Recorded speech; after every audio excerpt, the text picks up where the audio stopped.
महाराष्ट्रातील पीएम किसान योजनेला मोठा धक्का, पवार भडकले, नेमकं घडलं तरी काय हा प्रश्न तुम्हा सर्वांनाच पडलेला असेल। तर मित्रांनो, शेतकऱ्यांच्या हक्काच्या लढाईत एक नवं वादळ आलेलं आहे। केंद्र सरकारच्या एका नव्या नियमामुळे तब्बल 60,000 शेतकरी पीएम किसान योजनेतून थेट बाहेर काढल्या गेले आहेत आणि याच निर्णयावरून रोहित पवारांनी सरकारवर जोरदार हल्लाबोल केलेला आहे। नमस्कार मित्रांनो, मी अंकुश कोंडेकर आणि स्वागत आहे तुमचे झटपट इन्फो या आपल्या यूट्यूब चॅनलवरती। आज आपण एका गंभीर विषयावर बोलणार आहोत, ज्याचा थेट संबंध आपल्या शेतकरी बांधवाशी आहे। तुम्हा सर्वांना माहीतच आहे पीएम किसान योजना काय आहे, पण यामध्ये नेमका काय बदल झालेला आहे ते सुद्धा आपण जाणून घेऊया। पीएम किसान योजना शेतकऱ्यांसाठी एक आधारस्तंभ ठरलेली आहे, जिथे दरवर्षी शेतकऱ्यांच्या खात्यामध्ये 6,000 रुपये मिळतात। म्हणजेच दर 4 महिन्यांनी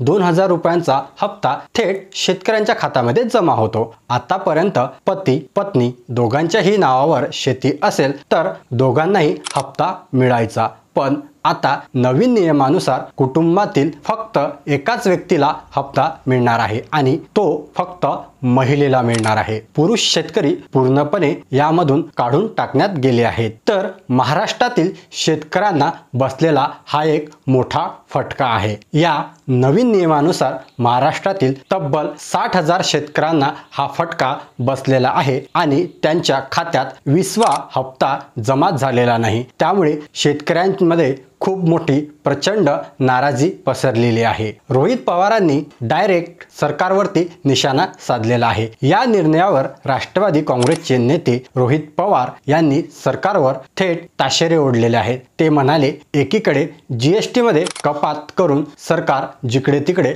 ढोल वाजवतंय आणि लगेचच शेतकऱ्यांचे पीएम किसानचे हप्ते बंद करतं। हे शेतकऱ्यांच्या भावनांशी खेळणं झालेलं आहे की नाही? त्यामुळे त्यांनी आणखी पुढे विचारले, आधी लाडकी बहीण योजनेत शेतकरी काढण्यात आले, आता लाडके भाऊ सुद्धा काढण्यात आले। ते म्हणाले, शेतकरी कुटुंबावर नैसर्गिक आपत्ती, कर्जाचं डोंगर, पिकांच्या नुकसानीचा फटका हा प्रत्येक शेतकऱ्याला आणि सगळ्यांनाच बसतो। मग मदत फक्त एकाच व्यक्तीला का?